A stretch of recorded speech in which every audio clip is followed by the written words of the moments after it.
I wanted to start first off with your reaction to the economic statement today. What do you think of it?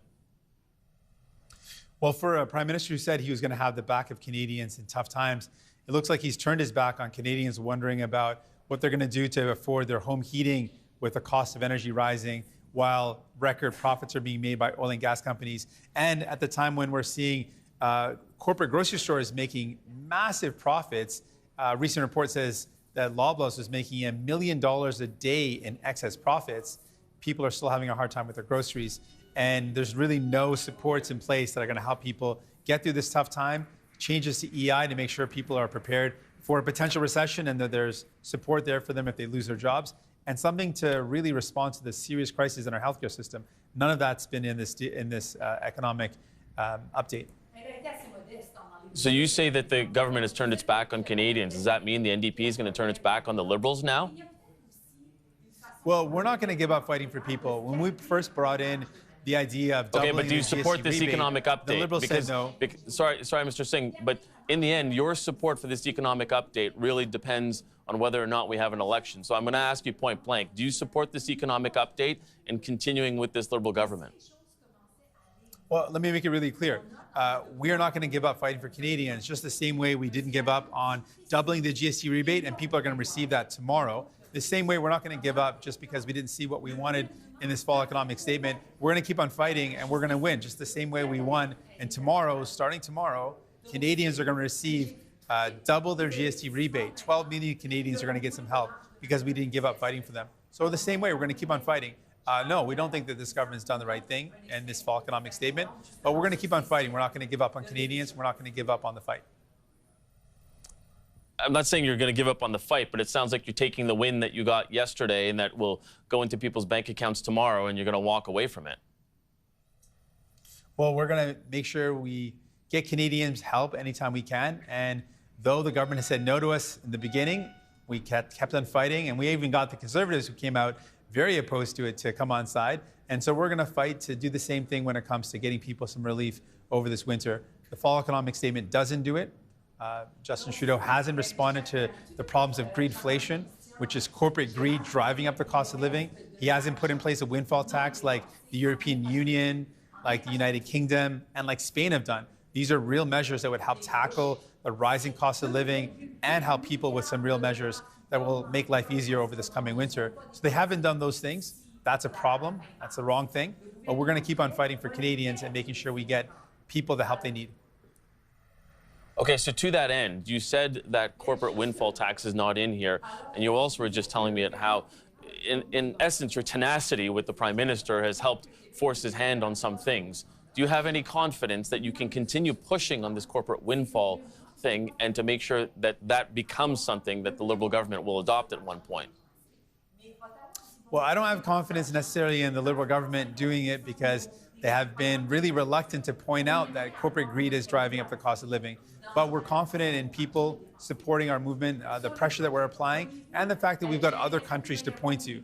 That the European Union, as I mentioned, United Kingdom, Spain, have all put in place this windfall tax, acknowledging the record profits being made by the oil and gas sector, something the Biden administration has referred to as war profiteering. We think it is war profiteering. The fact that they're making these record profits off the back of a war is exactly what we in the past decided was wrong when we brought in anti-profiteering laws. We see that this is where we're ahead of the curve. The Liberals are falling behind and the Conservatives are nowhere to be seen on this. But we want to make sure we're doing the right thing to help Canadians out over this difficult time. This economic statement doesn't do it, but we're still here. We're going to fight hard. We want Canadians to know we've got their back. Mr. Singh, you have the supply and confidence agreement with the Trudeau government. Why are you not leveraging that more to get more out of this government if you say that you're going to continue to fight for Canadians? Well, I just give you the example that 12 million Canadians are going to be receiving double their GST rebates tomorrow. That's 12 I know, but million on the corporate windfall, because you said that that's what you want now. Mr. Singh, but respectfully, you said you want the corporate windfall tax in there.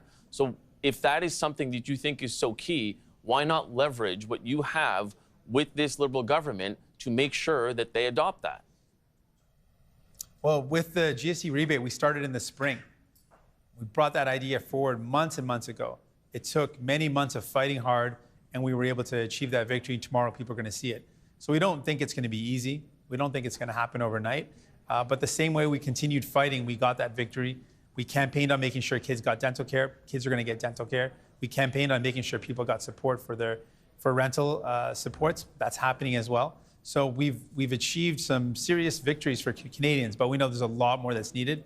And I want to make it clear that this isn't it. What the government has proposed isn't responding to the real struggles that people are dealing with, whether it's the cost of heating, whether it's the cost of groceries, the interest rate rising, a recession in the future. We want to see reforms to the EI system so that it's not just 40% of Canadians covered, but all Canadians are covered. So these are things that we're going to keep on pushing for.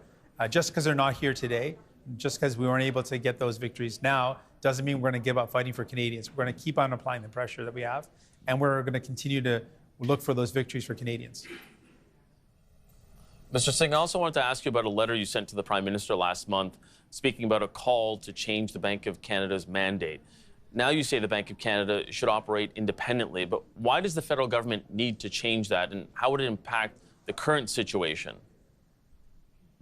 So the Bank of Canada is independent in the sense that it sets the monetary policy, and government, of course, as we all know, sets the fiscal policy.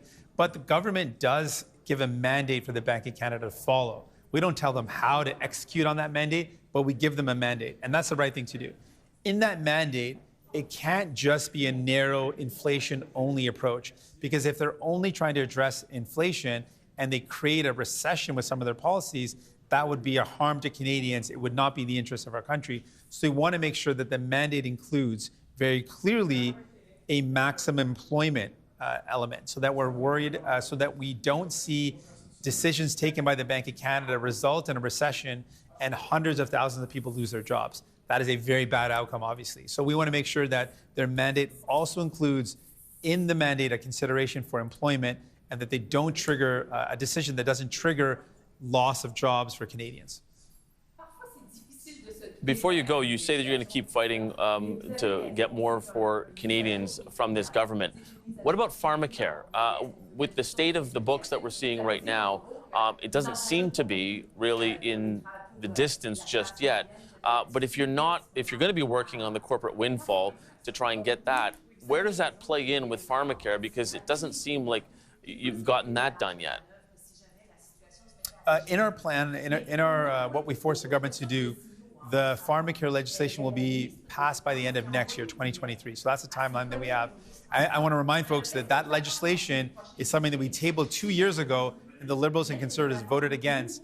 Now we forced them to table that by the end of next year and pass it. That's going to be the framework to move ahead with a universal public pharmacare for all, so that our medication is rolled into the healthcare system. This is important. It's actually one of the investments in healthcare which will save money for the federal government. It'll save money for provincial governments, because we are already spending money on medication, but we do it in a piecemeal approach with provinces and the federal government negotiating separately. What we're calling for is combining our buying power, negotiating better prices, and it'll actually save us money very quickly. And there's lots of reports that corroborate that. Jagmeet Singh, the leader of the NDP, thank you so much for joining us today. We appreciate it. Thank you.